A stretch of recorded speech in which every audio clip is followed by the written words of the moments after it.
Boa tarde, tá começando o Globo Esporte e já vem comigo dar só uma olhada aqui nos jogos dos times paulistas nessa rodada do Brasileirão. Hoje, 4 horas da tarde, tem Vitória e Corinthians ainda hoje, 6h30, o Mirassol pegando o Sport fora de casa. São Paulo e Bahia também hoje, 8h30, jogo com transmissão do Sport TV. Esse jogo que sempre tem um tempero a mais, né? Reencontro de São Paulo com Rogério Ceni, técnico do Bahia.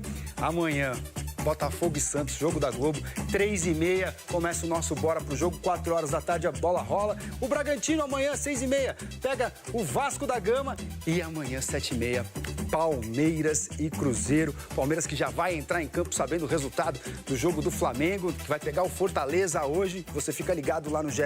Globo para saber aí, será que o Abel vai poupar jogador, não vai poupar? Enfim, mas vamos começar falando aqui. O São Paulo vive um momento dramático, com 3 derrotas seguidas e apenas uma vitória nos últimos 8 jogos. Eliminado da Libertadores, o time de Hernan Crespo tenta se reerguer e sonhar com vaga na competição de 2026. Do outro lado, o Bahia de Rogério Ceni vem voando. 2 vitórias seguidas e o melhor mandante do campeonato. Ceni atingiu 150 jogos pelo Bahia e vive sua melhor fase desde que deixou o São Paulo. Enquanto o tricolor paulista busca estabilidade, o baiano sonha alto. Vaga direta na Libertadores. Será que Ceni vai aprontar para cima do ex-time no Morumbis? Deixe seu palpite nos comentários. São Paulo ou Bahia? Jogo tenso e muito importante para uma eventual classificação para a Libertadores do ano que vem, né? Porque, assim, para além das ambições esportivas do São Paulo, uma classificação na fase de grupos da Libertadores renderia 3 vezes mais do que a classificação na Sul-Americana, né? Então, tanto a participação na fase de grupos como bônus por vitórias, uma eventual semifinal e decisão também de Libertadores renderia pelo menos 3 vezes mais o São Paulo, sem contar também ali a questão da bilheteria, sem contar eventuais lucros em dias de jogos, né? Então, é uma questão importante porque as finanças do São Paulo realmente têm sido um ponto delicado nesse ano, né? Isso porque alguns torcedores, inclusive, se embasam nessa questão das dívidas que beiram a casa do bilhão para criticar a gestão do Júlio Casares nesse ano especialmente, que em contraponto tem tomado medidas de transparência, né? Como ele mesmo denominou. Então, mensalmente agora, membros da diretoria passaram a dar coletivas para explicar algumas questões internas do clube, além de treinos semanais que a gente consegue acompanhar pelo menos 20, 25 minutos também. E é curioso a gente acompanhar, especialmente nessa semana, Joana, porque a gente pode acompanhar detalhes e bastidores curiosos, assim como, por exemplo, na vez em que a gente teve ali acesso a pelo menos 20 minutos de preparação de aquecimento e um dos jornalistas estava com uma camisa verde no treino. Os jogadores se incomodaram bastante, especialmente o Alan Franco e o Luciano, que pediram para que o jornalista colocasse um colete do São Paulo para que não ficasse com verde ali à mostra. Foi perto ali da derrota para o Palmeiras no Brasileiro. Então, são detalhes curiosos que a gente consegue acompanhar em bastidores agora, tendo esse acesso aos treinos também. Lembrando que o São Paulo vem de 3 derrotas consecutivas, né? Perdeu para Palmeiras, perdeu para Grêmio, para Mirassol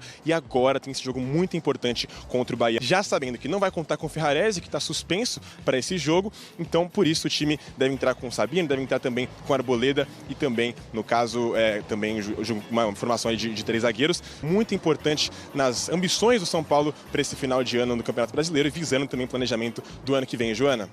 Porque neste sábado no Morumbis tem São Paulo e Bahia, quiçá o último jogo do São Paulo no Morumbis no ano, e o São Paulo ainda sabe lá como tenta lutar pela uma vaga na Libertadores. Tem o Bahia pela frente, o Bahia muito bem no campeonato, com o Rogério Ceni. Rogério Ceni volta ao Morumbis, enfrentando o Crespo, que justamente foi o Rogério Ceni, substituiu o Crespo na primeira passagem. Vamos falar de escalação, vamos falar de muita coisa. Estou aqui ao lado de Arnaldo Ribeiro e vamos em frente. Muito bem, deixa eu dar um recado, antes de tudo, para dizer que este vídeo ele tem o apoio da Kraken, isso mesmo, atenção na sua tela e atenção ao que eu vou falar. Você sabia que o Bitcoin foi o ativo que mais se valorizou no mundo nos últimos 15 anos? Pois é, enquanto muita gente ainda duvidava, o Bitcoin se consolidou como um dos maiores fenômenos financeiros da história. E para quem quer começar a investir nesse mercado de forma segura e simples, a Kraken é o lugar certo. A Kraken é uma das empresas mais inovadoras e respeitadas do mundo, está no mercado desde 2011 e presente em mais de 100 países e com mais de 15 milhões de clientes. O Brasil é prioridade para a Kraken, para isso você conta com suporte 24 horas em português e a praticidade do Pix para investir. Dá para comprar Bitcoin, dólar, que rende até 5,5% ao ano, e escolher entre mais de 490 criptomoedas. Se você já tem experiência, também pode usar opções de avançadas de trade e alavancagem, mas aí é para quem tem experiência no negócio. E o melhor, abrir sua conta é grátis e rápido, em poucos minutos você já pode começar. E para quem está assistindo, tem promoção exclusiva, hein? Negociou $200 em qualquer ativo, ganhou $10 em Bitcoin. A nova economia digital já começou, deu seu primeiro passo com a Kraken, a exchange global de confiança. Muito bem, Arnaldo. Começando por um fator histórico. O Ceni vai lá, o Ceni foi o cara que substituiu o Crespo lá atrás. O Crespo ganhou o Campeonato Paulista, depois foi mal no Brasileiro, caiu, chegou o Rogério no mesmo dia, se encontraram até, né? Um encontrou com o outro na saída e na chegada, e aí o resto é história. Essa é a situação, e aí o Bahia está num lugar, o São Paulo está em outro lugar. Pois é, né? Faz tempo isso, né? Mas é curioso que agora o reencontro dos dois seja nessa situação, né? O Bahia, como você disse, avançou muito de lá para cá, e o São Paulo talvez não tenha saído do mesmo lugar, né? Essa é talvez a conclusão de que a gente tenha depois desse reencontro, né? Eu acho que também o fator curioso, né? O Crespo foi a primeira escolha dessa gestão Casares-Belmonte, que está aí talvez nos seus últimos dias, né? Não o mandato do Casares, mas essa gestão do futebol Belmonte, que tudo indica que não fique o ano que vem. E a primeira grande polêmica, o Crespo escolhido pelaquela seleção, né, de entrevistas, etc. Acho que a primeira grande polêmica da gestão dessa dupla, Casares e Belmonte, foi justamente a troca do Crespo pelo Rogério. Exatamente. Né, o Crespo era técnico para 2 anos e tal, e foi campeão paulista. Aí o Crespo ia para a Europa, e o Alex que ia assumir, que era o cara da base. Nada disso aconteceu. Nada disso aconteceu, o Rogério ficou disponível no mercado, e na primeira oportunidade eles contrataram o Rogério. Não deu muito certo, né, a troca ao longo do período, embora o Rogério tenha feito coisas importantes, chegado a 2 finais e em termos estruturais brigado por muitas melhoras, né? A saída do Rogério aí posterior foi bem turbulenta em termos de ambiente, né? Sim. E dali o Rogério conseguiu transformar ou resgatar a sua carreira num clube muito estruturado, que é o Bahia, virando o SAF com o Grupo City, a ponto de ser hoje o segundo técnico mais longevo do país, só atrás do Abel Ferreira, né? Enquanto São Paulo rodou e voltou para o Crespo. Não deixa de ser curiosa essa situação.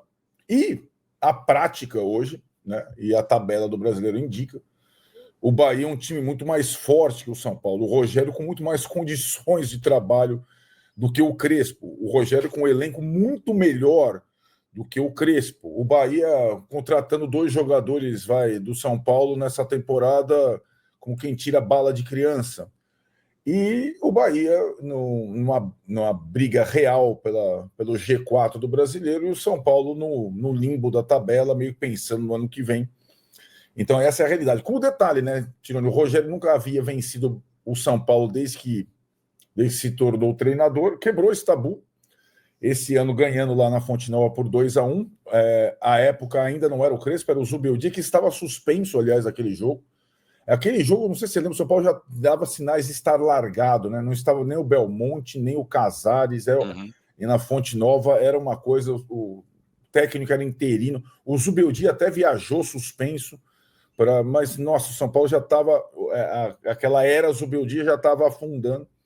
E agora, o Rogério tem a possibilidade de bater outro tabu, que é vencer o São Paulo pela primeira vez no Morumbi, né? Isso nunca aconteceu. Essa é a situação. Lembrando, né? A gente vai falar já da escalação, só para não deixar passar. A capacidade do Morumbi vai estar limitada por conta Nem me fala. Vai ser o final do vídeo aí, nós vamos falar verdade. A gente vai falar já, por causa do palco que está sendo montado lá para o show que vai ter. Mas, honestamente, nem que tivesse a capacidade total, talvez não lotasse, né? A torcida já está meio largando, sei lá, enfim. Tá um clima de fim de ano no São Paulo, que também precisa se ligar, né? Na parte de baixo da tabela. Eu sei que sério, precisa acontecer muita coisa errada para o São Paulo correr algum risco de rebaixamento. Ele está ainda na primeira parte da tabela, mas não vem jogando nada, é meio uma questão. 3 derrotas seguidas. Assim, é que tem... na prática, faltam pouquíssimos pontos para você se manter matematicamente na primeira divisão, mas você não conquista ponto algum. Exatamente. Né? Então, fala 3 jogos. O jogo de hoje, a gente vai falar da escalação já, é mais ou menos... claro que agora a classificação para a Libertadores ela está muito difícil, mas se você ganha um jogo contra o Bahia, que é um adversário forte hoje, você pode dar uma reviravolta no ânimo, em muita coisa. Eu sei que não vai jogar mais no Morumbi, aquela coisa toda, mas acho que dentro do São Paulo dá, peraí, ganhamos, estamos aqui agora, temos aí mais 8 jogos pela frente para a gente tentar. Se não ganha, se perde, se empata, aí acho que já começa a tocar de lado de vez mesmo. Então por isso que esse jogo eu acho, me parece bastante importante, assim. Estaremos lá, inclusive. Claro. Mas muito bem. Vamos lá. Quero falar também que esta live, este canal que você acompanha, tem o apoio da KTO. Dê lá o seu palpite na KTO, participe da Liga do Milhão. Eu e o Arnaldo estamos participando, brilhando. Você pode ganhar até R$1 milhão na Liga do Milhão. Vai lá, mas vai com calma, que esse é um jogo para maiores de 18 anos. Muito bem. Tirando as questões de fora de campo, que o São Paulo tem imensas problemas, e dentro também, né? Com um time que vai para campo hoje, nesse sábado. Pois é, em relação ao jogo trágico do Mirassol, nenhum retorno e mais um desfalque, né, que é o Ferrarese suspenso. O São Paulo continua com 10 jogadores no DM, 10, nenhum liberado, mais o Ferrarese suspenso, são 11 desfalques. E também, como aconteceu em Mirassol, o Enzo Dias vai jogar na base da infiltração, tá com fortes dores no quadril, mas vai jogar no sacrifício, né? Então, não altera muito o cenário de Mirassol, só essa saída do Ferrarese, que deve ser suprida pelo Sabino, né? O trio de zaga. Se jogar com 3 zagueiros, porque lembrando do final da era Crespo, por sinal, que a gente acabou de citar, que foi substituído pelo Rogério, o Crespo meio que também se perdeu ali taticamente, foi eliminando os 3 zagueiros, foi tentando jogar na outra passagem, né? Então, também não sei se tem alguma mudança tática para esse jogo, mas em tese entre o Sabino no lugar do Ferrarese, né, na zaga. E aí tem aquelas dúvidas, né? Lado direito, Mike, que jogou contra o Mirassol, ou Mailton? Mailton, Na frente, Lucas, que não está jogando absolutamente nada, ou Luciano? Né? São essas poucas dúvidas que o Crespo leva para o jogo de hoje, né? O Bahia tem muito menos problemas, né? Além de todos os problemas do São Paulo, e aí também é reflexo do tipo de jogador que tem contratado. A gente estava lá apavorado no meio do ano, porque não, São Paulo só tem 4 zagueiros, não vai dar, jogando com 3 não dá. Daí, contratou o Tolói, beleza. No segundo jogo o cara se machucou, tá fora, não sabe quando volta. Realmente... aconteceu com o São Paulo nessa temporada também, do ponto de vista físico e tal, foi um negócio inacreditável. Inacreditável. O Tolói já está liberado para os treinos físicos, mas para não acontecer exatamente o que aconteceu, de se machucar, ele só deve estar à disposição contra o Vasco no outro final de semana.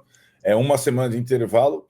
Aliás, São Paulo também tem vários pendurados, né? Vem tendo vários pendurados, é que tem tomado poucos cartões. Então, dessa vez, só o Ferrarese suspenso, né? Agora, do resto, né? Aí tem essa dúvida do ataque. Eu acho que vai jogar Luciano e... Na minha cabeça... Luciano e Tapia com o Lucas no banco? É possível. A não ser que o Crespo e a comissão técnica seja que colocar o Lucas o tempo todo aí para o cara voltar para a forma. A não ser que ele tenha treinado bem durante a semana, né? Sei lá. Que não vem acontecendo, não vem jogando mal, né?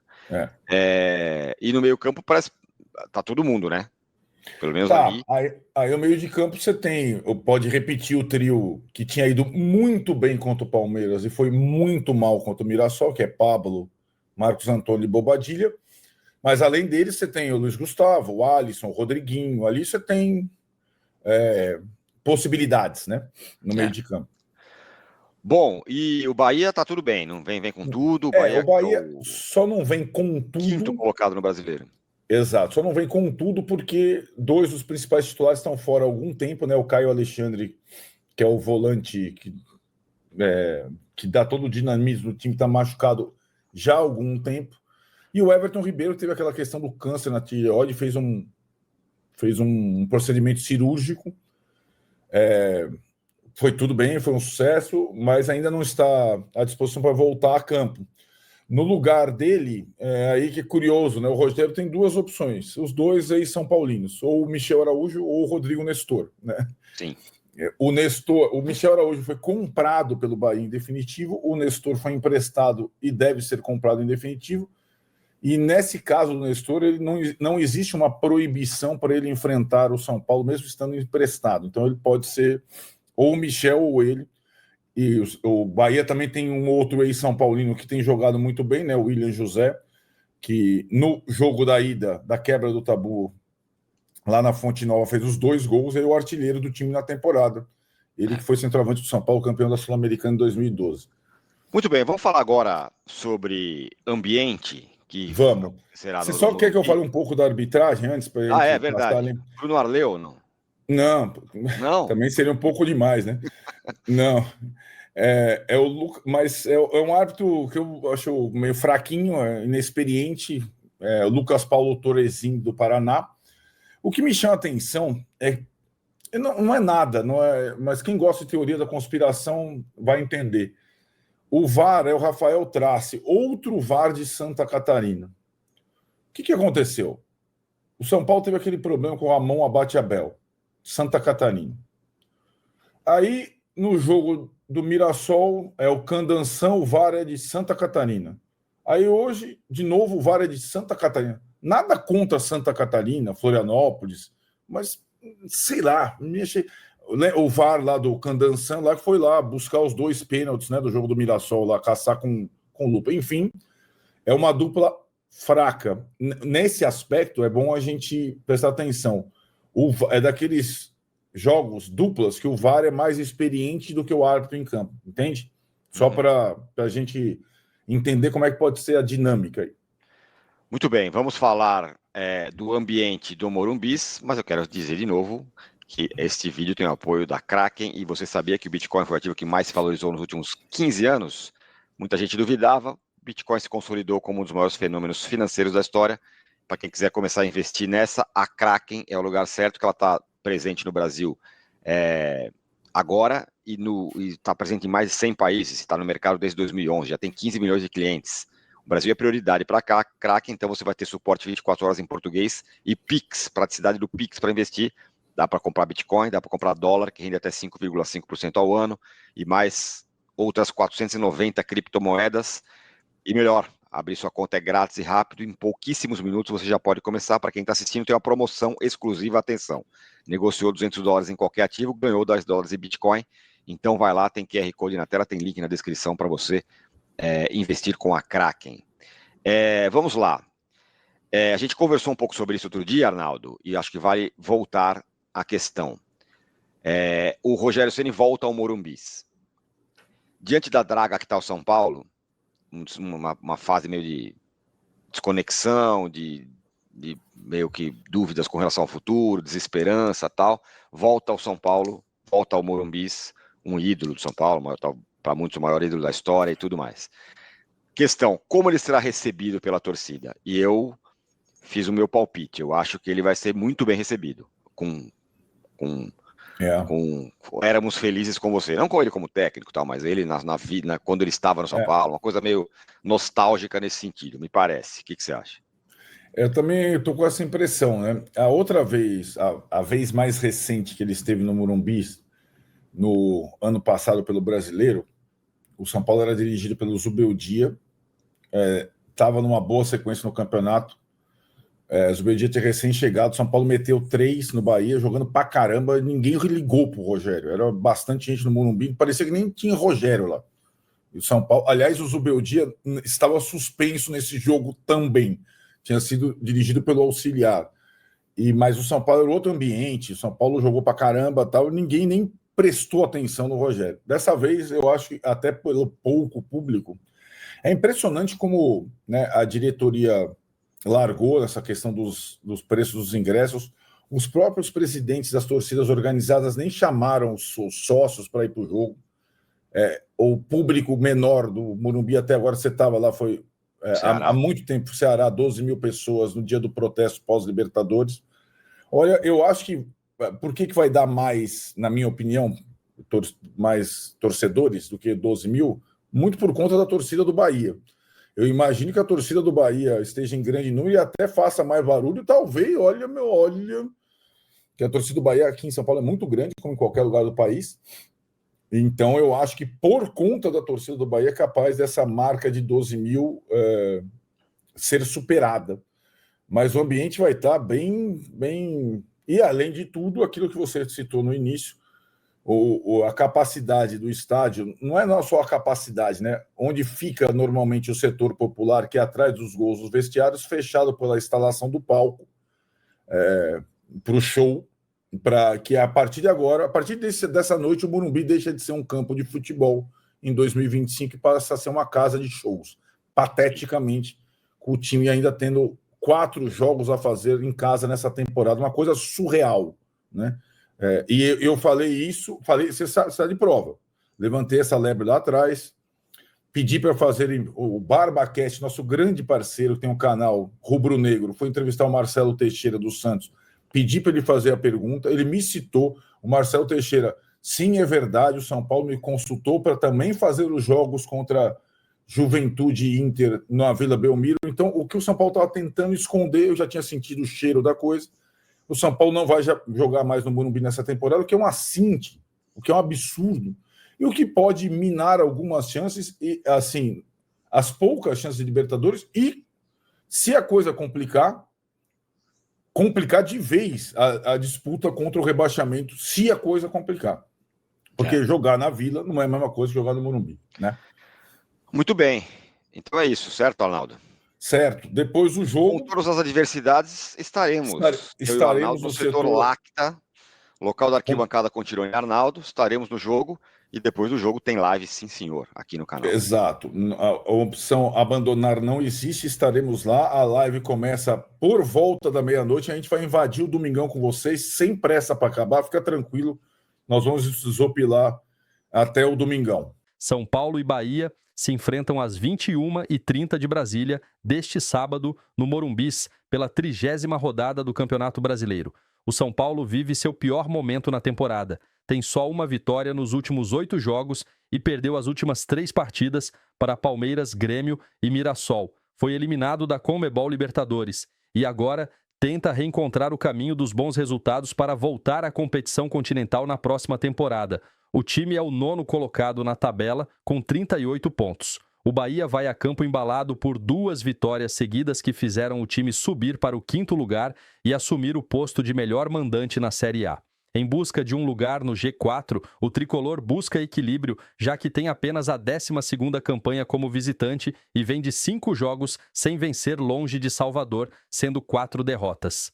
O tricolor tem diversos problemas para escalar seus melhores jogadores na partida contra o Bahia. Não há, por exemplo, centroavantes à disposição do técnico Hernan Crespo. A tendência é de que o São Paulo vá a campo com uma escalação parecida com a que foi utilizada na derrota por 3-0 para o Mirassol, na 29ª rodada do Campeonato Brasileiro. Escalação provável: Rafael, Arboleda, Alan Franco e Sabino, Mike, Bobadilla, Marcos Antônio, Rodriguinho e Enzo Dias, Tapia, Luciano e Lucas. Rogério Ceni deve repetir a base da escalação que venceu o Inter. Davi Duarte, desfalque na última partida por conta de um trauma na costela, pode voltar ao time. O treinador também levantou a possibilidade de Luciano Juba, que voltou de lesão, ser poupado. No ataque, Sanabria, que foi mal na partida passada, pode perder o posto. Escalação provável: Ronaldo, Gilberto, Gabriel Xavier, David Duarte, Ramos Mingo e Luciano Juba, Acevedo, Jean Lucas e Michel Araújo, Ademir, Sanabria, Thiago ou Kaique e William José. Desde a saída de Ceni, demitido em 2023, o tricolor vive sua 4ª gestão de técnico com Hernan Crespo. Antes dele, passaram Dorival Júnior, Thiago Carpini e Luiz Zubeldia. Em momento oposto, Ceni acaba de atingir a marca de 150 jogos pelo tricolor de aço. Segundo o treinador mais longevo da Série A, Atrás apenas de Abel Ferreira, do Palmeiras, ele registrou nesta semana o melhor primeiro turno do Bahia na história dos pontos corridos, com 33 pontos. Desde sua contratação, em 2023, o Bahia conquistou 2 títulos, Baiano e Copa do Nordeste, acumulando um aproveitamento de 58,8%. São 79 vitórias, 28 empates e 43 derrotas. Depois de recolocar o Bahia numa Libertadores após 35 anos, ele tenta repetir o feito em 2026 sem ter de passar pela fase preliminar. Hoje, na 5ª posição do Campeonato Brasileiro, vive a luta por uma vaga direta na edição de 2026, num sonho hoje muito mais palpável que o do São Paulo. Em aproveitamento geral, curiosamente, a passagem dele pelo Morumbis como treinador só é superior aos números de Ceni no Cruzeiro, em passagem frustrada que durou apenas 43 dias e 8 partidas. O ex-goleiro registrou números melhores também por Fortaleza e Flamengo, clubes em que também venceu títulos. No São Paulo, foi vice do Paulistão de 2022 e da Sul-Americana de 2023. Em 2018, Ceni conquistou o acesso à Série A e o título da Série B, com 2 rodadas de antecedência. Em 2019, conseguiu o título cearense diante do Ceará e também venceu a Copa do Nordeste, superando o Botafogo PB. Em 2020, já na segunda passagem, Ceni chegou ao 4º título com o bicampeonato cearense.